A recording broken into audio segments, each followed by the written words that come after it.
하나님 언제나 우리 함께 하고 계십니다. 하나님을 신뢰하며 또 이 한 주간도 믿음으로 승리하는 저와 여러분 되시기를 바랍니다. 오늘 우리 이제 김영 목사님 모셨습니다. 선교사님이시죠.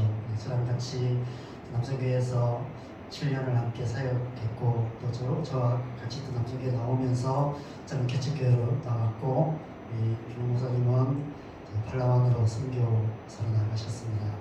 그래서 이제 1년 반 만에 오셨네요. 그죠? 예, 1년 반 만에 오셨는데 나가신 지 1년 반밖에 안 되셨는데 한 10년 선교하셨는지 그렇습니다.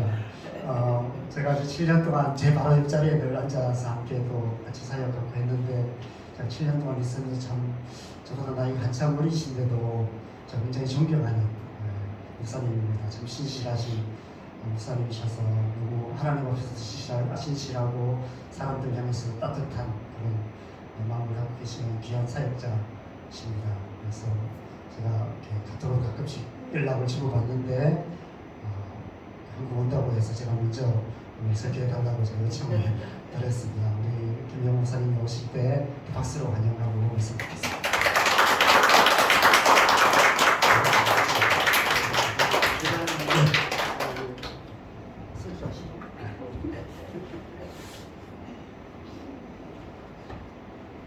여기 오니까요 얼굴 아시는 얼굴이 있어가지고 너무 반갑고요. 이 단목사라는 거는 아무나 하는 게 아니구나. 우리 박호 목사님이 교회에 딱 들어왔는데 그 포고남이 있어요. 우리 목사님의 가장 큰 행사가 포고남이시잖아요. 그런 그때 있는데 야 포고남이 있으시구나라는 생각이 들었고 제가 팔라완 있으면서 우리 박호 목사님이 그 필리핀 선교에 되게 잘 맞으시는 분이다. 왜냐면 필리핀 사람하고 성향이 비슷하죠. 저랑은 좀 안 맞는데 박호 목사님을 이렇게 필리핀 왔으면 좋겠다. 한 가지 걱정되는 게 건강이 좀 안 좋아서 그렇지 왔으면 좋겠다는 생각이 좀 들었던 게 기억이 납니다. 아무튼 감사하고요. 오늘 말씀 한번 볼까요? 말씀 여호수아 2장입니다. 제가 용기 드릴까요? 예. 제가 할 줄을 몰라요. 여호수아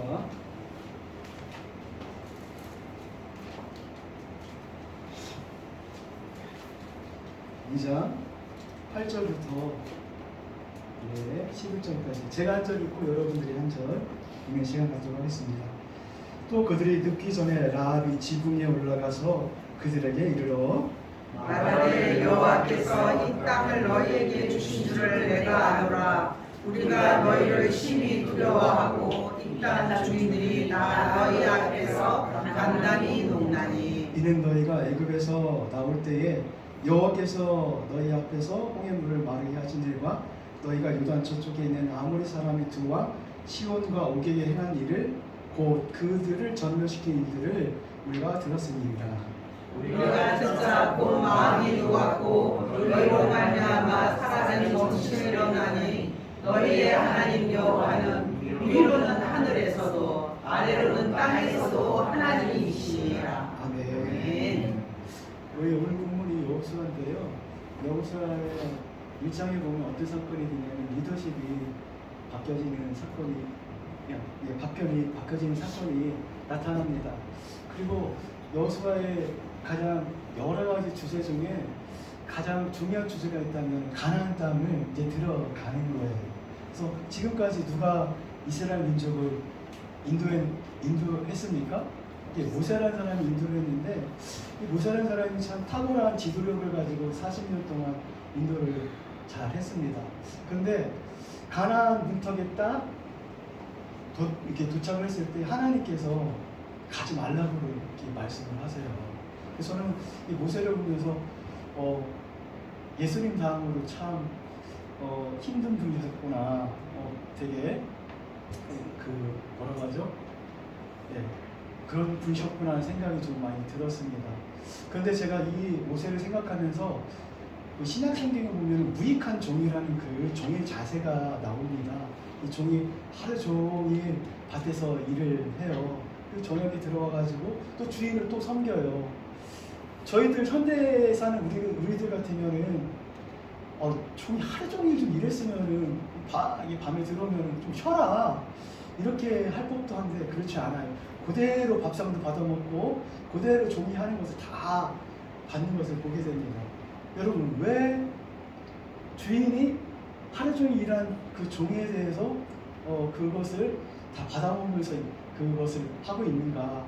그 이유는 딱 한 가지예요. 그 사람이 종이기 때문에 그래요. 종이기 때문에. 그래서 성경은 그것을 무익한 종이라고 이야기를 하고 있습니다. 우리가 신앙생활 참 열심히 하셨죠. 여기 계신 분들 중에 청춘을 바쳐서 하나님께 헌신하신 분도 계시고 또 이 장흥교회를 위해서 마음과 생각과 여러 가지 것들을 다 이렇게 들이시면서 헌신하신 분들이 계실 것 같습니다. 그러나 우리 마음 가운데 그런 것이 있는 것 같아요. 내가 평생 동안 헌신했고 하나님을 위해서 마음과 시간과 물질을 바쳤는데 좀 나 좀 알아줬으면 좋겠다라는 생각을 하실 줄 몰라요. 근데 모세를 한번 생각해 보면 우리가 그 마음을 좀 버리면 좀 어떨까라는 생각을 합니다. 왜냐? 종이 자세이기 때문에 그래요. 그래서 우리는 무익한 종이기 때문에 주님께서 우리를 선택해 주셨고 우리 가운데 순간순간 은혜를 주신 것만으로도 감사하면 되지 않을까 하는 생각을 하게 됩니다. 아무튼 여호수아 1장에 리더십이 바뀌는데 누구로 바뀌냐면 여호수아로 바뀌어요. 그래서 하나님께서 그 여호수아에게 찾아가 주셔서 얼마나 강하고 담대하라, 내가 너와 함께 할 것이다 라고 이렇게 말씀을 해주세요.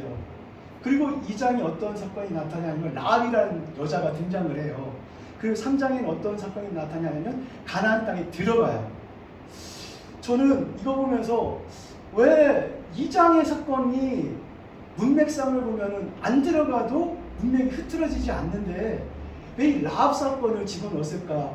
하나님께서 여호수아를 선택하셔서 힘을 주시고 위로를 해주시고 격려를 해주신다면 바로 요단강을 밟아서 가나안 땅에 들어가도 문맥이 흐트러지지는 않잖아요. 그런데 2장 사건을 꼭 집어넣었어요. 이 라합이라는 여자의 사건을 집어넣는데 왜 집어넣었을까? 그것을 좀 생각하면서 좀 여러분에게 말씀을 좀 드리려고 해요. 아마 하나님께서 이 라합을 통해서 우리에게 주시고자 하는 메시지가 있지 않나. 하나님께서 이 라합이라는 사람을 통해서 어떤 주시고자 하는 그런 은혜가 있지 않나 생각을 해보게 됩니다. 2장 1절에 보면 여호수아가 리더십을 하면서 첫 번째 한 일이 있는데 어떤 일을 하냐면은 정탐꾼을 보내요. 그래서 가나안 땅을 좀 정탐해라. 그래서 2명의 정탐꾼을 보내는데 그 정탐꾼들이 가나안 땅에 들어가서 처음 만난 사람이 있어요. 그 누구를 만났죠? 그 2명의 정탐꾼들이 가서 라합을 만났어요. 라합. 여러분, 아니 만나려면은 그 당시 고위층을 만나면 좀 좋겠고 고위층이 아니더라도 좀 일반적인 사람을 만나면 좋겠는데 기생은 이 라합은 여자예요. 당시 여자는 그 인권이 별로 없었잖아요. 더군다나 기생이에요. 윤리적으로 도덕적으로 그렇게 탐탁하지 않는 사람임에도 불구하고 이 기생이라는 그 여자를 만나요. 그 얘기는 나중에 할 텐데요. 아무튼 만나는데 그것을 누가 보냐면은 여리고 사람이 그걸 보는 거예요. 보고서 여리고 왕에게 보고를 합니다. 지금 라합 보니까 그 사람 정탐꾼이 왔다 보고를 해요. 그랬더니 그 왕이 라합의 집에 사신을 보냅니다. 그래서 사신이 라합의 집에 와요. 왔을 때 라합이 어떻게 행동하신 줄 아세요? 거짓 보고를 해요. 여러분, 라합과 정탐꾼의 관계는 어떤 관계인지 아세요? 자민족이 아니에요. 타민족이에요. 더 적나라하게 이야기를 하면 어떤 관계냐면 적군이에요. 이 적군이라는 것은 어떤 관계냐면 죽여야 되는 그런 관계예요. 살려야 되는 관계가 아니라 죽여야 되는 그 관계인데 그 적군은 오히려 살리는 것을 보게 돼요. 왜 살렸을까? 여러분, 그러면서 그 9절 말씀에 이렇게 그 9절부터 11절에 라합과 그 정탐꾼들과의 그 대화가 얼마나 중요한지를 볼 수가 있습니다. 우리 9절 말씀 한번 같이 읽어보도록 하겠습니다. 9절 말씀입니다. 시작. 만일 여호와께서 이 땅을 너희에게 주신 줄 내가 알노라. 우리가 너희를 심히 두려워하고 이 땅 주민들이 다 너희 앞에서 간단히 논다니. 라합이 정탐꾼이 고백한 게 세 가지를 고백해요. 첫 번째, 안다. 무엇을 아냐면 여호와께서 이 땅을 주신 줄 안다. 너희가 이 땅을 차지할 줄 안다. 그 두 번째 고백하는 건 뭐냐면 두렵다는 거예요. 아, 무서워. 너무 두려워. 얼마 정도로 무서웠냐면 간담이 녹을 정도로 무섭대요. 간하고 그 담이 녹을 정도면 얼마나 무섭겠습니까? 여러분 인생에 간담이 녹을 정도의 무서움을 경험해 보신 분이 계세요? 저는 없는데 여러분 혹시 계신지 모르겠네요. 간담이 녹을 정도로 그렇게 무서운 적이 있나? 근데 그렇게 공포감을, 극한 공포감을 지금 갖고 있다라고 이야기를 하고 있고, 그 이유가 10절이에요. 왜 이렇게 간담이 녹았고 그 땅을 너에게 줄 줄 알고 두려웠는지 10절 이야기를 하고 있어요. 10절 말씀 한번 읽어보도록 하겠습니다. 시작. 이는 너희가 애굽에서 나올 때에 여호와께서 너희 앞에서 홍해 물을 마르게 하신 일과 너희가 요단 저쪽에 있는 아모리 사람의 두 왕 시온과 오게게 행한 일, 또 그들을 감찰시키기를 우리가 들었음이니라. 들었대요. 들었는데 두 가지를 들었대요. 첫 번째 들은 사건은 어떤 사건이냐면 애굽에 나올 때 홍해 사건을 들었대요. 근데 여러분 이 라합이 지금 말하고 있는 이 시점에서 이 홍해 사건, 애굽의 사건은 몇 년 전의 사건입니까? 40년 전의 사건이에요. 그렇다면 지금 이 가나안 땅에 있는 모든 사람이 40년 전에 있었던 그 하나님의 역사와 하나님의 능력을 아직도 기억을 하고 있는 거예요. 왜 기억을 해요? 그 정도로 너무나 큰 사건이었고 잊을 수 없는 사건이었기 때문에 지금 기억을 하고 있는 거예요. 잊지 못한 사건이에요. 또 들은 게 두 번째 들은 게 있어요. 무엇을 들었냐면 아모리 왕 시온과 옥을 전멸시킨 거. 그러면 이 아모리 왕과 그 시온을 전멸시킨 사건은 지금 라합이 말하는 시점에서 언제적 이야기예요? 얼마 전 이야기예요. 지금 라합이 고백하는 것은 무엇이냐면 저 40년 전부터 시작을 해가지고 지금까지 그 하나님이 능력 때문에 가나안 사람들이 다 간담이 녹을 정도고 그러므로 말미암아 그 땅이 너희 땅이 될 거라고 지금 고백을 하고 있는 거예요. 근데 사실 이 고백이 그 라합이 고백해야 될 고백이 아니에요. 오히려 정탐꾼들이 누구한테 해야 될 고백이에요? 라합한테 고백해요. 왜냐하면 라합은 이방 사람이고 그 정탐꾼은 하나님의 일들을 경험한 사람들이에요. 그 예수님께서 그 예루살렘 성을 올라가셨잖아요. 그래서 그 제자들, 그 무리들이 막 활호하면서 호산나 호산나 했을 때 제사장들과 서기관들이 뭐라고 외칩니까? 야, 저 사람들을 좀 조용시켜 주십시오. 이렇게 이야기해요. 그랬더니 예수님이 뭐라고 해요? 야, 저 사람들이 조용하면 내가 돌들을 통해서 내 영광을 받을 것이다. 하나님은 그 사람들 아니더라도 영광을 받을 수 있지만 사람을 통해서 영광을 받을 수 있는 거예요. 우리가 하나님을 드러내지 않고 우리 믿는 사람이 하나님을 드러내지 않는다면 믿지 않는 사람들이 오히려 하나님을 드러날 수 있다는 것을 또 이 사건을 통해서 볼 수가 있어요. 여러분, 우리 가운데 우리에게 사명이 어떤 사명이 있습니까? 잠잠하는 사명이 있습니까? 아니죠. 주의 복음을 듣고 은혜 가운데 있으면 은혜를 쏟아붓는 것이 우리의 사명이죠. 조금 전에 남산교회 갔다 왔는데 제가요 한 20분 동안 울었어요. 지금 목이 좀 매가지고 모르겠어요. 왜 우는지 모르겠어요. 딱 그렇게 들어갔는데 그 마음이 들었어. 친정집에 온 것 같아요. 친정집에.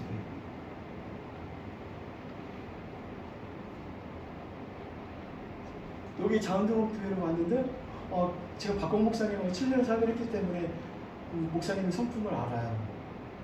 갔는데 역시 성품대로 교회를 하시는구나. 야, 포근하구나. 참 포근하신 분이시거든요. 포근하구나.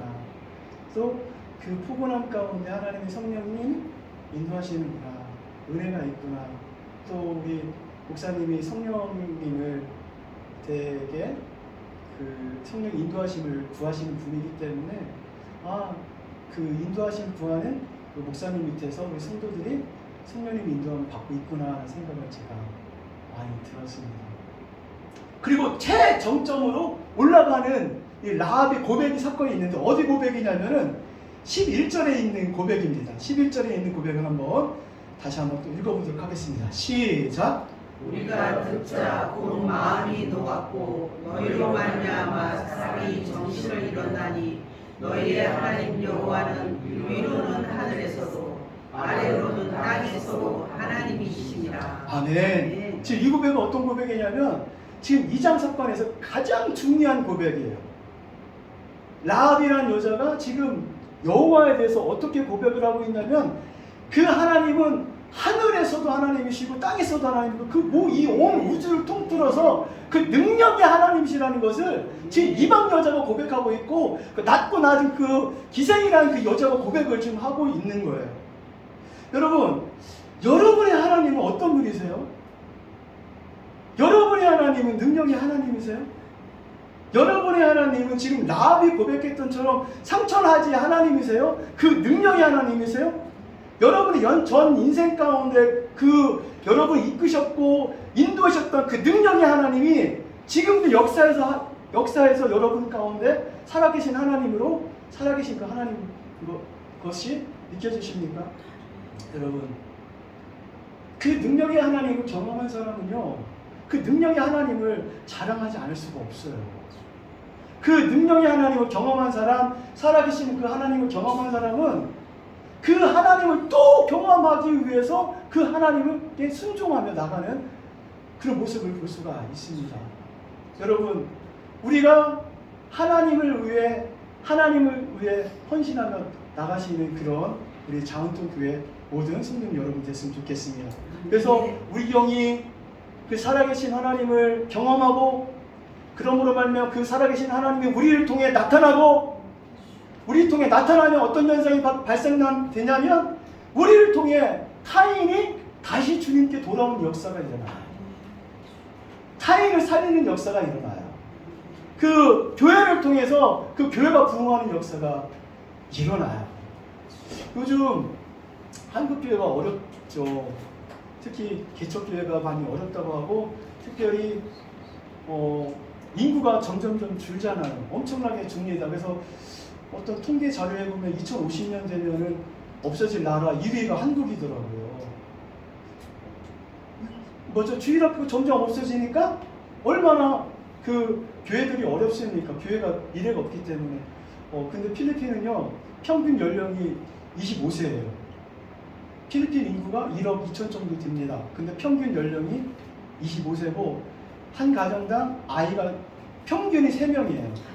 그래서 9명, 7명, 10명 이렇게 나요. 할렐루야. 근데 우리 한국 같은 경우는 지금 어떻게 돼요? 결혼도 안 하죠? 아기도 안 낳죠? 문제가 심각하죠. 계속해서 이 한국 교회 이야기 들어보면 그렇게 좋은 소식은 별로 안 들려요. 그래서 이 한국 교회가 어떻게 될까 걱정되기도 하는데 저는 이 말씀을 보면서 느끼는 게 뭐냐면 이때가 또 다른 하나님의 기회다라는 생각이 들어집니다.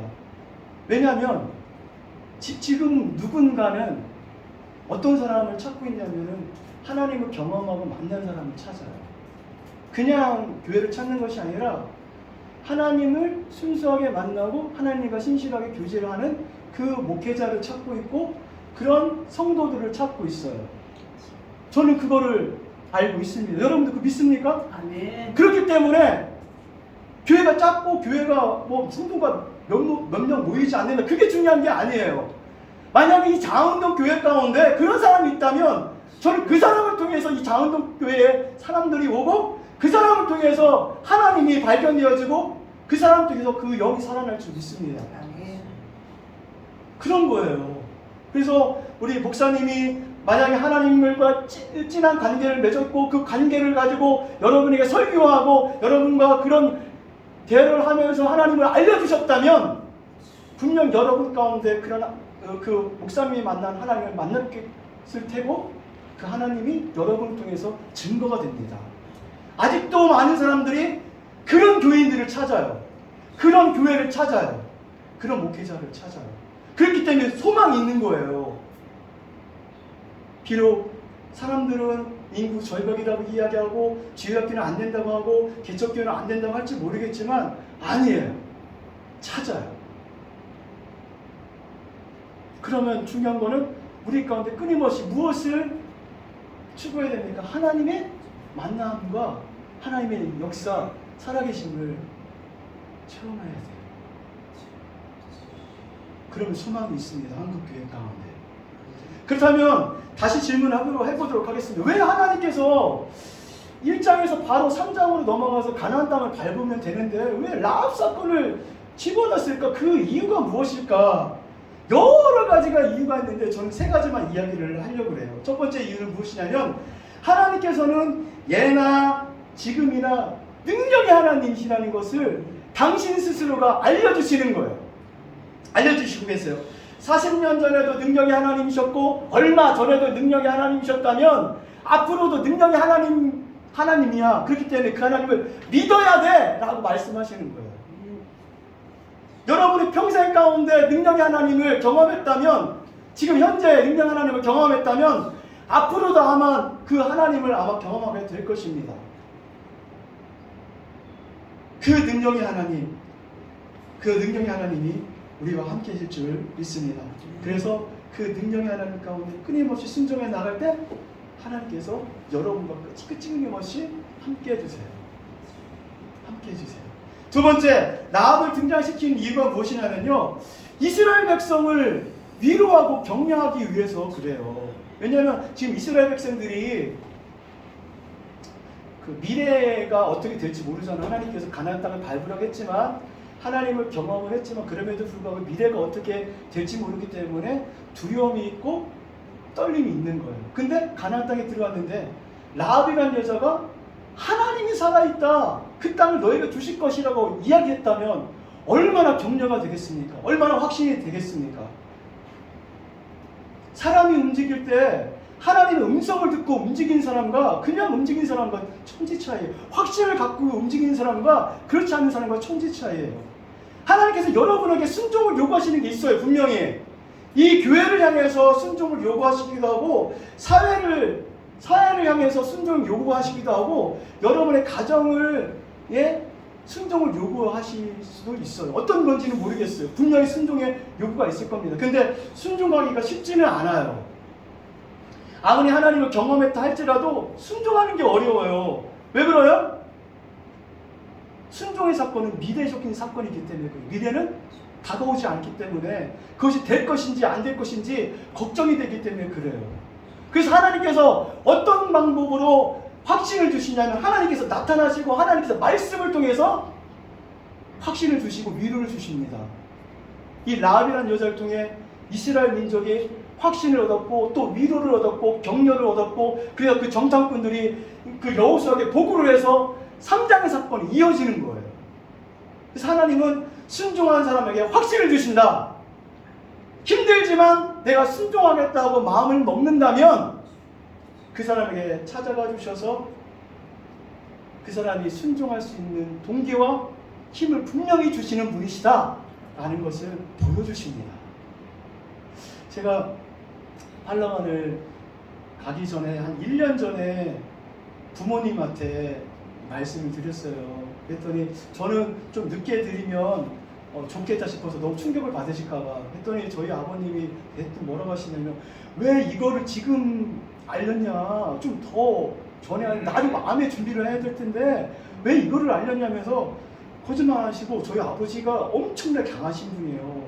뼈대도 굵으시고 되게 추진력도 많으시고 뭐 이렇게 약한 모습이 없으세요. 제 인생 가운데 약한 모습을 보인 적이 없으세요. 근데 갑자기 아버지가 그러면 너 가면은 내가 아프면은 나중에 요양병원도 가야 돼. 요양병원 얘기를 하시더라고요. 그럼 아프면 어떻게 할 거냐? 뭐 지금 어떻게 하자고 막 미래적인 사건에 대해서 막 이야기하시면서 제가 순간적으로 확 당황하게 되는 거예요. 아버지가 그런 모습을 보여준 적이 없으니까 이거 포기를 해야 되는 거? 막 그게 막 밀려와요. 그리고 제 동생도 그렇고 저희 자녀들도 그렇고 막 별로 좋아하지 않아요. 그리고 두 번째 만나서 한 3, 4개월 있다가 또 한 번 갔어요. 그랬더니 이제 아버지가 조금 정리를 하신 것 같아요. 얘는 어떻게 해서라도 갈 애야. 그리고 세 번째 만날 때 이제 확실히 정하셨더라고요. 얘는 갈 애가 맞구나. 근데 제가 만약에 아버지의 그런 모습을 보고 설 수 있었고 끝까지 그것을 하나님의 음성을 알고 갈 수 있었던 건 뭐냐면, 제가 아버지께 이야기하기 7년 전에 벌써 하나님께서 음성을 저에게 주셨고 끊임없이 저에게 그런 확신을 주셨어요. 말씀으로 주셨고 어떤 상황적으로 주셨기 때문에 흔들릴 수가 없어요. 순종이요? 어려워. 하나님의 말씀을 따라가는 거 쉽지 않아요. 갈등 상황이 항상 있어요. 그때 순종한다는 마음을 먹으시면요, 하나님께서 찾아오셔서 여러분 확신을 주세요. 힘을 주세요. 그 위로해 주세요. 우리 하나님이 그런 분이세요. 마지막으로 왜 하나님께서 라합을 등장시킨 이유는 무엇이냐면, 하나님과 동행한 사람은 도대체 어떤 사람이냐, 그걸 알려주시는 거예요. 하나님과 동행한 사람. 여러분, 라합이 어떤 사람이에요? 이방인이에요. 라합이 어떤 사람이에요? 여자예요. 라합이 어떤 사람이에요? 기생이에요. 조건을 본다면 이 조건이 맞는 게 없어요. 여러분, 이 라합이라는 여자와 여러분과 지금 조건을 내세운다면 여러분들이 훨씬 내세울 것이 많은 사람이죠. 근데 하나님은 그렇다면은 더 훌륭한 사람, 그런 사람과 동행하시고 그런 사람과 함께 일하시죠. 왜 기생이라는 사람을 쓰시냐 이거예요. 하나님이 쓰시는 사람과 동행한 사람은 그것이 아니라는 거예요.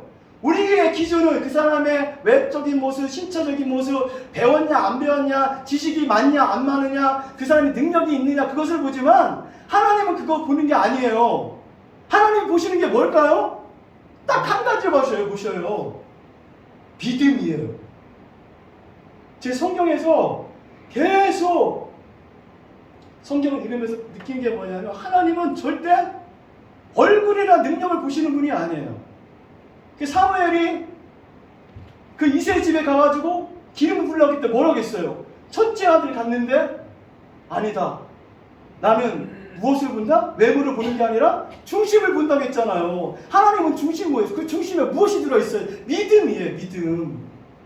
지금 라합이 고백하는 것이 믿음의 고백입니다. 왜 그런 줄 아세요?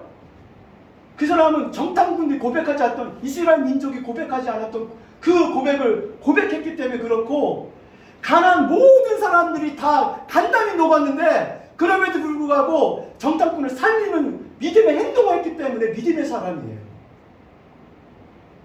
믿음이 필요한 거예요. 우리가 이 땅 가운데 그리스도인을 살 때 다른 게 필요한 것이 아닙니다. 믿음이 필요합니다. 그리고 또 필요한 게 있죠. 은혜가 필요하죠.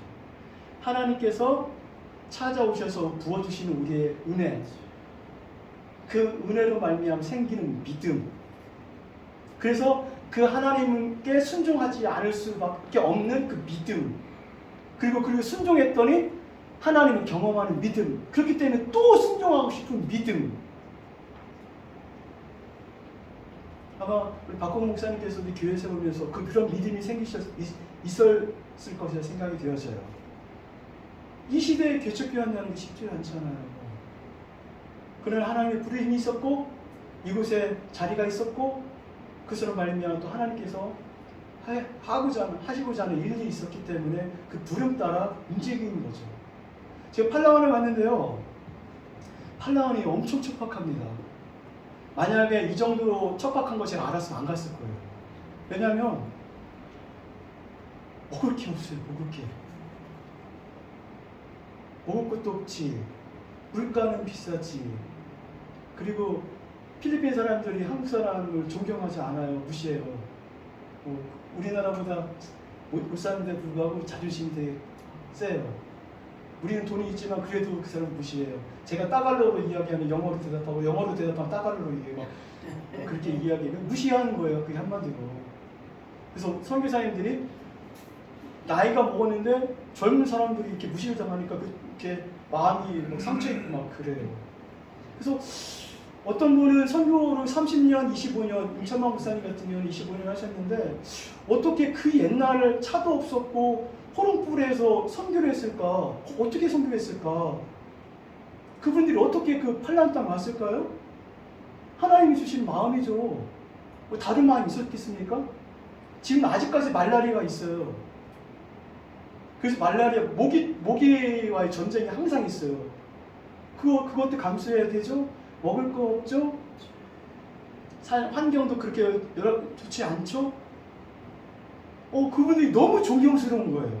저는 1년 반밖에 안 됐기 때문에 저야 뭐 다 그리고 선교사님들이 다 해놓으신 것, 저 따라가는 그 입장이기 때문에 그래서 되게 존경스럽더라고요. 그분들이 어떻게 그 팔랑이라는 땅을 들어왔을까요? 하나님 부르셨기 때문에 그 믿음의 순종함으로 나가셨기 때문에 그분이 그 땅에 오셨습니다. 마지막으로 여러분, 그렇다면 이 믿음의 사람 라합에게 주신 하나님의 복이 있습니다. 할렐루야! 믿음으로 순종한 사람의 복이 있어요. 첫 번째는 어떤 복이 있냐면 그 영혼이 구원을 받아요. 구원을 받아요. 구원. 두 번째 어떤 복이 있냐면 그 라합 때문에 누가 살아요? 가족이 살아요. 아니, 또 사는 사람 또 있어요. 그 라합 때문에 누가 살아요? 정탐꾼이 살아요. 또 있어요. 누가 살아요? 이스라엘 민족이 살아요. 라합의 고백을 통해 정탐꾼이 그것을 확신하고 여호수아한테 이야기하고 여호수아가 그 이야기 듣자마자 야 제사장들 너 괴를 메고 유단강 밟어! 3장 사건이 일어나는 거예요. 한 사람이 믿음이 강하고 한 사람이 하나님을 만나고 하나님을 경험하고 그 하나님으로 살겠다고 고백하면 주변 사람이 밝힌다는 것을 보여주는 거예요. 얼마나 확신이 있습니까? 얼마나 여러분 힘이 있습니까? 사도행전에 그 제자들이요, 그 예수님이 올라갔음에도 그 구름 타고 올라갔음을 불구하고 발발 떨면서 나올 생각을 안 하고 있어요. 근데 마갈 다락방에서 성령을 받죠? 그 즉시 어떤 일이 발생해요? 그 두려움에 떨렸던 사람들이 밖으로 뛰어나가가지고 죽을 똥 살똥하면서 복음을 준 거예요. 그 능력이 어디서 나오는 거예요?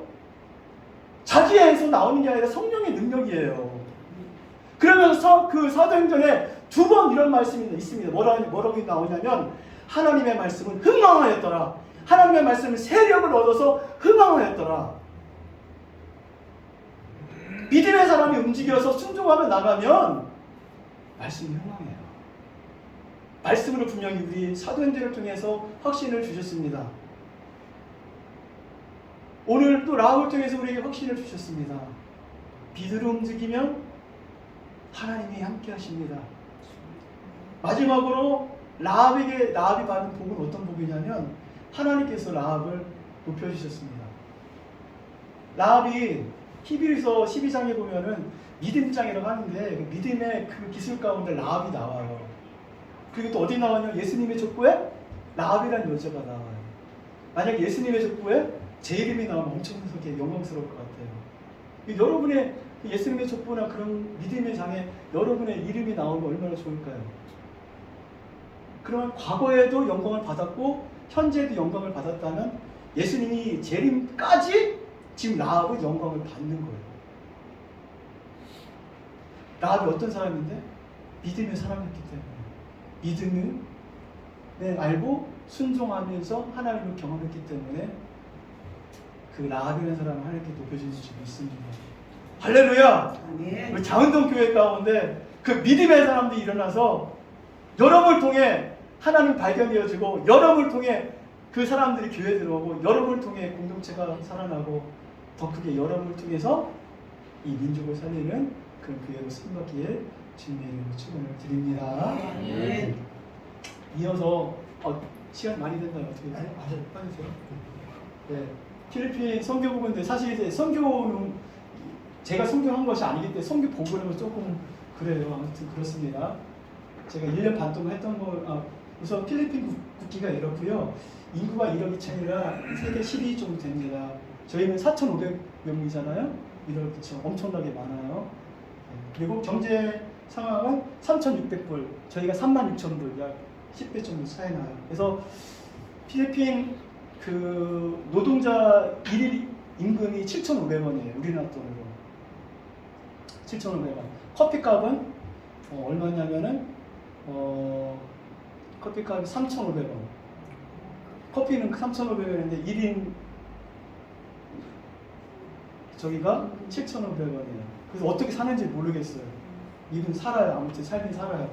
그런데 엄청나게 낙후되어 있습니다. 기후가 아열성 기후고요. 연평균 기온이 27 들어가는데 제 생각에는 마닐라 쪽에 바디오가 있거든요. 거기는 산지이기 때문에 기온이 떨어집니다. 근데 저희가 사는 곳에는 34도, 5도 정도 되지 않을까. 그리고 올해 최고로 찍었던 온도가 41도까지 찍었거든요. 그래서 엄청 덥습니다. 그래서 건기는 11월부터 5월달까지고 우기가 6월부터 10월입니다. 지금 우기철입니다. 지금 한국에서 딱 왔더니 필리핀 왔는지 여기 한국인지 계속 비가 와가지고 잘 모르겠더라고요.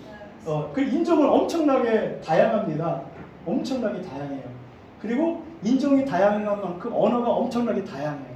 넘겨보시면 그리고 언어는 공용어가 두 가지입니다. 따갈로는 현지어라고 하고요. 영어입니다. 영어 써서 이 사람들은 뭐라고 이야기하면 영어랑 따갈로 짬뽕해서 따글리시라고 이야기를 하고요.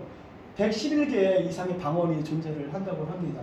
그 이유에 대해서 나중에 말씀드릴게요. 그리고 종교는 카톨릭이 80% 되고요. 기독교 10%, 이슬람이 5.6%인데 지금 이슬람이 엄청나게 많이 세력을 얻어요. 이슬람의 포교가 어떤 거죠?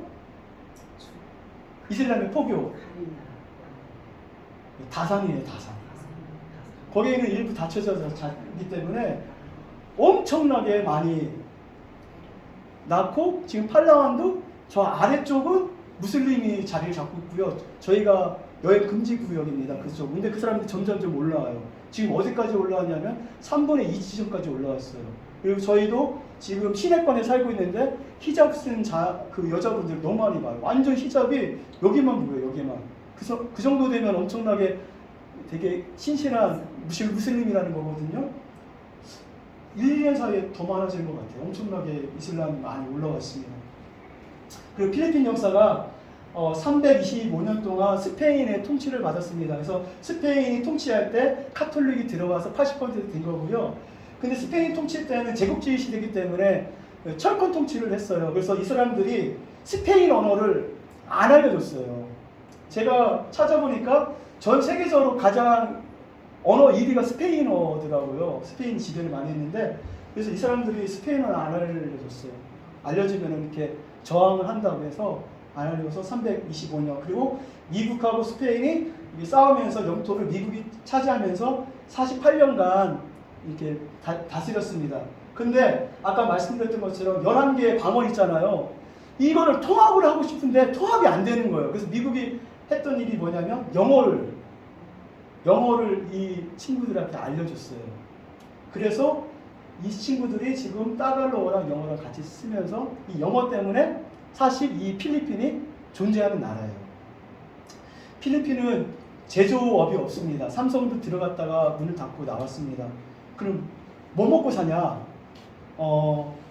베이비시터로 해외를 보내잖아요. 영어권 나라를 보내는데 1,100만 명이에요. 네, 1,100만 명. 그래서 정부에서 니네 제조업 만들어도 돼. 나 이 사람들로 먹고 살 수 있어. 그리고 그 브로커 역할을 한 사람이 누구냐면 대통령 측근들이에요. 그래서 200만 원을 받으면 거기서 막 40-50만 원, 어느 심하면 뭐 100만 원 떼어먹고 이제 100만 원을 이렇게 노동자한테 주는 거예요. 그러니까 제조업이 필요 없어요. 들어오는 게 자기한테 손해야. 그렇게 그래서 제가 너무 안타까운 게 슬퍼요. 대학교를 나와요. 주립대학교를 나오는데 나와서 할 일이 없어서 서빙이에요. 커피 서빙이에요. 근데 시급이 아니라 하루 일당이 350. 우리나라 돈은 700원, 7,000원, 7,500원, 9,000원. 그러니까 저기가 없어요. 희망이 없어요. 대학교를 나왔는데. 예, 동료시 그렇고요. 예, 지리적으로는 지금 화면상에 세 개의 지도가 있어요. 그 대한민국 밑에 필리핀 있고 저기 빨간색으로 된 게 팔라완이라는 제가 사역하는 지역이고요. 지금 보시면 좀 크게 만들었어요. 팔라완이 이 길이가 남한보다 더 길어요. 그래서 끝에서 끝까지 가면 10시간 이상, 12시간 정도 걸릴 것 같고요. 그런데 폭이 되게 좁아요. 폭이 45km. 폭이 45km라 되게 좁습니다. 길고 좁고, 그리고 팔라완이 필리핀에서 큰 섬 중에 몇 개의 섬 중에 손가락이 들어가는데 가장 낙후된 섬이에요. 그래서 이 팔라완에 어떤 사람이 오냐면 그 필리핀 내국인들이 결혼을 하면은 신혼여행을 여기로 가요. 신혼여행을. 저희가 제주도 많이 갔잖아요. 그런 식으로. 근데 왜 팔라완을 오냐 물어봤더니 자연 환경이 너무 좋다. 자연이 너무 좋기 때문에 신혼여행으로 오는 데다. 그러나 한국 사람은 되게 불편하다. 왜냐하면 한국 사람들은 시설이 너무 좋잖아요. 근데 현지인들은 뭐 로컬 시설이기 때문에 그렇게 불편함이 없는데 저희 조금 불편합니다. 그렇습니다. 예, 넘겨주시고요. 예, 지금 보시는 곳이 제가 섬기고 있는 팔라완이라는 땅입니다. 넘겨주시고요. 제 사역은 갔더니 가자마자 영어 공부를 했어요. 영어도 못하는데 영어 공부를 했는데요. 감사한 게 여기 보고 계시는 그 필리핀 여자분 계시잖아요. 되게 똑똑하신 분이 우리나라로 말하면 연구대를 나오신 분이에요. 근데 그 현지 목사의 와이프예요. 근데 저희 옆집에 살아가지고 너 왜 왔냐? 나 선교사다. 나 지금 영어 공부해야 되는데 내가 알려줄게 하면서 자기가 막 알려줘요. 한 4개월? 5개월 정도 한 것 같아요. 근데 이사를 갔어요. 이분은. 다른 데 이사 가가지고 계시고, 또 제가 왔더니 이 앞에 계신 분들이 선교사님입니다. 팔라완에 9가정이 있습니다. 9가정 선교사님이 계신데 저가 와서 따갈로를 알려주신 건지 어쩐지는 모르겠지만 김혁 선교사님 되게 복 받으신 분입니다. 왜냐하면 따갈로를 원래 선교사님하고 같이 공부를 하려고 했는데 시간을 날짜를 못 잡았대요. 근데 아무튼 저가 와서 따갈로 공부를 이분들이 시켜주셨어요. 그래서 민철만 목사님이 시켜주셨고 다른 분들이 시켜주셨고, 그 저기 계신 분은 저기 클락이라는 곳에서 비행기 타고 팔라완 오셔서 일주일 동안 집중 강의 해주셨고, 지금 집중 강의 하고 있는 내용입니다. 그렇다면 따갈로 잘하냐? 못해요. 안 돼요. 따갈로. 그리고 제가 했던 거는 권대성 목사님이 한인교회를 하십니다. 그래서 한인교회 하시는데 한인교회에서 한글 학교를 해요. 한글 학교가 좀 왕성하게 되는데 저희가 보조교사로 같이 도와주는 역할을 했습니다. 믿어주시고요. 아우팅 나가고 수료식을 한 겁니다. 여기 초급반, 중급반 이렇게 해서 하는데 친구들이 열심히 배워요. 그리고 제가 또 했던 것이 어떤 선교사님 따라 산족을 가는데 제가 사는 프린세사에서 차로 고속도로를 타고 한 5시간을 가요. 타고 가서 내려서 다시 또 2시간 동안 산에 차를 끌고 가요. 그리고 거기 2시간이 그 산을 또 올라가서 또 내려가서 이렇게 산을 타는데 산을 6시간 타요. 그 산족이 여기 산족인데 빨라한 부족이라고 해요. 그래서 가기 전날에 지금 그 사람들을 주기 위해서 선물을 싼 거고요. 싸는 모습입니다. 3박 4일 동안 갔다 왔습니다. 제가 차를 구입해서 처음에는 지금 비포장도로라 조금 약간 먼지가 있긴 있는데 이 정도 수준이었어요. 나중에 보시면 엄청 더러워졌어요. 이게 뭘까요? 지금 뭐 하는 것 같습니까? 길이 없어서 길을 만드는 거예요. 지금 차가 들어가야 되는데 길이 없어서 지금 길을 만들고 있어요. 그래서 첫 번째 그 마을 2시간 가서 그 마을에 교회가 있는데 거기서 저희가 그 부족들을 불러서 이렇게 음식을 주었거든요. 그때 사진이고요. 지금 밥 하는 거예요. 이게 지금 밥을 하고 있는데 냄비 2개로 다 해요. 냄비 2개로 지금 밥을 합니다. 밥하고. 그래서 냄비만 가져가면 돼요. 저희는 되게 복잡하잖아요. 가스레인지 가져야지, 뭐 가져야지 해야 되는데. 그리고 이 친구들이 예, 산에서 사는 사람들이거든요. 예, 저희가 밥 한 끼 주고 구호품을 준다고 하니까 내려오는 거예요. 어떤 사람은 10시간 걸려서 내려오고 6시간, 4시간. 저희가 현장에 도착했을 때 10시인데 그럼 몇 시에 출발했는지 대충 아시죠? 그리고 여기 있는 여자분이 24살이에요. 근데 애가 3명이에요. 그래서 지금 전용기 입고 그나마 이 친구는 난 거예요. 자기 나이를 알아요. 근데 나이를 몰라요. 왜 나이를 모를까요? 시계가 없어요. 그리고 엄마가 자기를 낳고 어느 날짜에 낳은지를 모르는 거야. 왜냐하면 산에 사니까 시계가 없으니까. 이 친구는 물어봤더니 24살이라고 하더라고요. 나머지는 몰라요. 모르는 사람이 많습니다. 그래서 제가 깜짝 놀라서 시계가 없어요. 저희는 날짜가 있는데, 그래서 저희가 밥을 할 때 우리 현지 목사님들입니다. 현지 목사님들이 머리 깎아주고 있습니다. 머리 깎는 거 보세요. 뭐 보자기도 안 쓰고 그냥 깎고 있어요. 그리고 이제 밥하는 거 지금 기다리고 있습니다. 근데 아이들 보니까 저 하얀 걸 뭐 있잖아요. 저 뭔 거 같아요? 네, 밥그릇 맞아요. 어떤 밥그릇일까요? 나무. 네, 맞추면 박홍 목사님이 쏠 수도 있습니다. 뭘까요? 바나나 껍질, 바나나 배. 그릇이 없어요. 수저도 없어요. 그리고 애들 보세요. 쪼리 신는 애들 있는데 쪼리 신지 않고 맨발로 그 산을 넘어요. 네, 넘겨주시면 될 것 같아요. 그리고 그 밥하는 동안 여기서 복음을 증거하고 계십니다. 넘겨주세요. 이 현지 목사님이신데 되게 열심으로 복음을 증거하시는 분이십니다. 그래서 그 사람들이 복음을 증거하고 있고요. 여기는 나이 드신 목사님이신데 나이 드신 분 대상으로 복음 증거하고 여러 가지 필요사항에 대해서 지금 이야기를 하고 있는 중입니다. 그리고 여기 이 목사님이 저랑 같이 이분이 인도해 주셔가지고 같이 사역을 했거든요. 지금 약을 나눠주고 있는 모습입니다. 예, 이게 제가 하루치 양식입니다. 쌀하고 통조림 하나, 커피 3개. 제가 처음 여기 산주를 갔거든요. 3박 4일 갔는데 배고파서 죽는 줄 알았어요. 왜냐하면 저 현지인들은 저렇게 먹습니다. 근데 저는 죽을 것 같더라고요. 왜냐하면 이 영양가가 너무 없어요. 별 공감을 안 하시고 배고팠어요. 그리고 뒤에 이제 나무가 있잖아요. 150m 되는 나무거든요. 여기 빨라원에서 되게 유명한 나무입니다. 거기 아까 밥하는 데에서 올라와서 한 1시간 정도 올라온 중턱에 이 나무가 있어서 거기서 기념 사진 찍었습니다. 그 올라가는 도중입니다. 지금 계속해서 올라가는 거예요. 6시간 동안 올라가는 거예요. 예, 올라가는 그 중턱에 한 3시간, 4시간 올라가면은 또 마을이 나와요. 여기 마을에서 찍은 사진이거든요. 넘겨주시면 마을에서 넘겨주세요. 예, 마을에 뭐가 있냐면 지금 학교입니다. 이 친구들이 언어는 되는데 글자를 몰라요. 그래서 선생님, 남자 선생님 2명이 저 아래에서 몇 시간 동안 올라오는 거예요. 그래서 생활하면서 이 친구들한테 알려줘요. 보내주시고요. 지금 가르치는 모습입니다.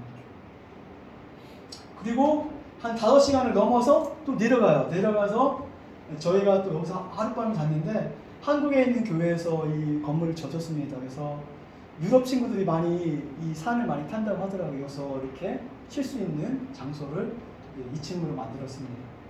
그리고 저희 왔다고 거기 있는 마을 사람들이 지금 저희를 맞이하고 있는 모습입니다.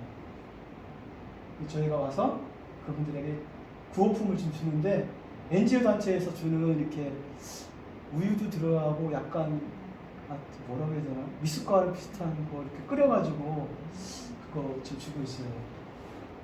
네, 넘겨주시고 예, 거기는 조금 아까 그 여자분의 딸이에요. 딸인데 맨발이고 옷도 되게 더럽고 얼굴도 지저분하고 지금 먹으러 먹고 있죠?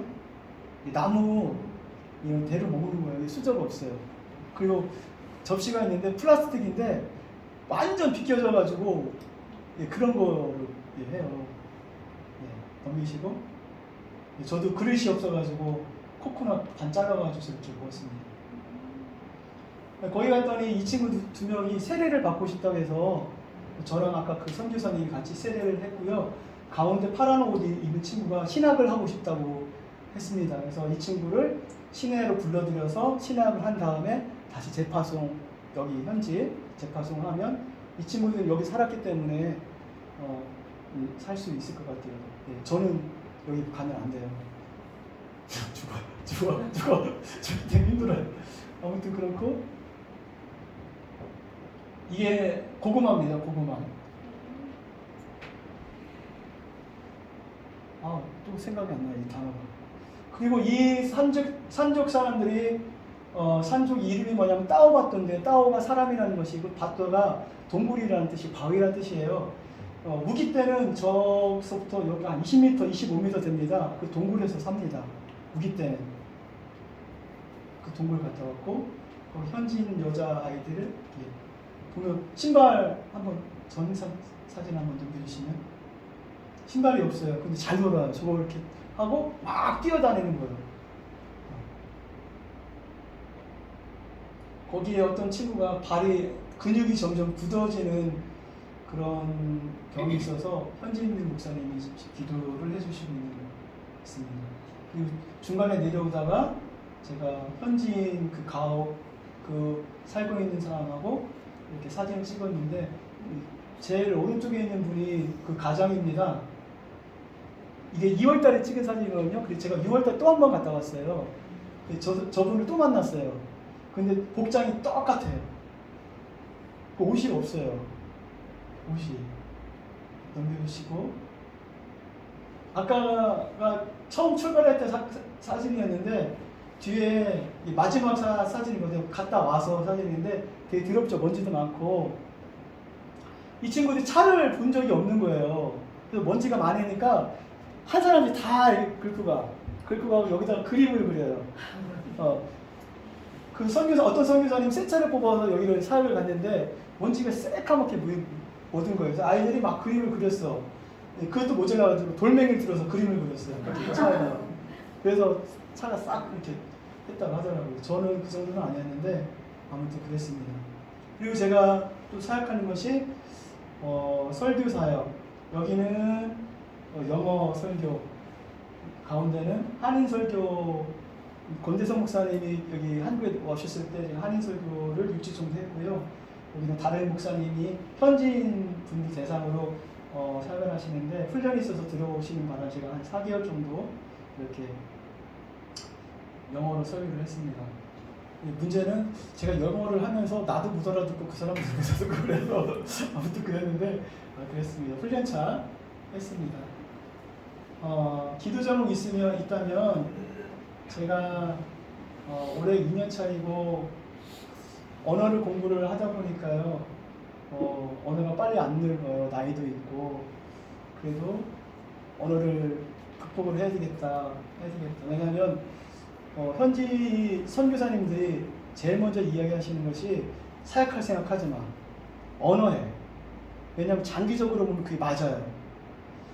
필리핀 선교가 우리나라 필리핀 선교가 50주년 됐습니다. 50주년 됐는데 필리핀 목회자들이 한국인 선교사에게 바라는 것을 이렇게 설문조사를 했는데 1위가 뭐냐면 소통하고 싶다. 소통을 하고 싶다는 건 뭐냐면 언어를 안 배우고 바로 사역을 투입을 하신 거예요.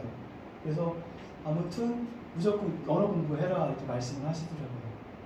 그리고 끊임없이 주님의 음성 듣게 하시고 언어 진부가 있게 하시고 한국에 남아있는 부모님과 아이들 지켜주시고 후연자들이 잘 연결돼서 성령을 지속할 수 있도록 기도해 주시면 감사하겠습니다.